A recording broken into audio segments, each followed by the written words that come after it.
gros type.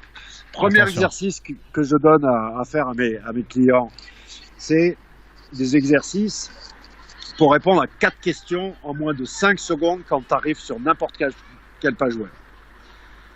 N'importe quelle page web doit répondre à ces 4 questions en moins de 5 secondes. Première question, comment vas-tu m'aider? J'ai bien dit aider, pas qu'est-ce que tu vas faire pour moi, qu'est-ce que tu vas me vendre. Comment vas-tu m'aider?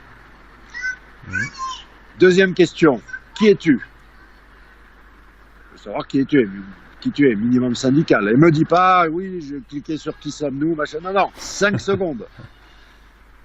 Troisième question, qu'est-ce qu'on fait maintenant? Ça paraît évident, mais je suis sur la page là, je clique où tu veux que j'aille où? Et la dernière, la quatrième, la plus impitoyable, pourquoi toi? Qu'est-ce qui fait que je dois faire du business, je devrais faire du business avec toi plutôt qu'un autre? Et j'ai toute une série d'exercices qui permettent de répondre à ces 4 questions qui finalement ont pour objectif réel de briser ce mur invisible entre l'offre et la demande. Au sein de ces 4 questions, au sein de tous ces exercices que je fais faire, c'est pour faire en sorte qu'on comprenne à qui on s'adresse et qui on est. Alors qui on est pour essayer de façonner... t'as jamais une deuxième chance de faire une première bonne impression, et ces fameuses 5 secondes, tu vois, donc comment tu vas faire en sorte de donner cette première bonne impression en une poignée de secondes?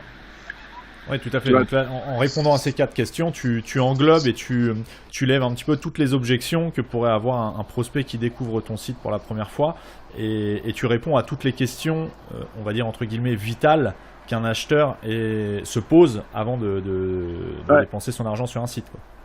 Avant, ouais, c'est ça. Et puis d'essayer de faire en sorte qu'il reste. Et c'est pour ça que je dis qu'il vaut mieux. L'erreur numéro 1 que je vois, c'est vous essayez de plaire à tout le monde avec une tonalité neutre, dans la plupart du temps fortement inspiré du leader sur la thématique, d'accord? Et au final, ce que je dis, c'est que d'essayer de plaire à tout le monde, je pense que on devient un peu insipide. Ouais, si tu me suis, tu connais ma stratégie, au contraire. Moi, j'ai le plus de casser les codes, bien sûr. Ouais, je respecte ceux qui sont pas d'accord avec moi, j'écoute, mais franchement, j'en ai rien à cirer. Mais profondément. Moi, je ne m'intéresse que à ceux à qui je plais, entre guillemets, d'accord? Ceux avec qui j'en ai suffisamment.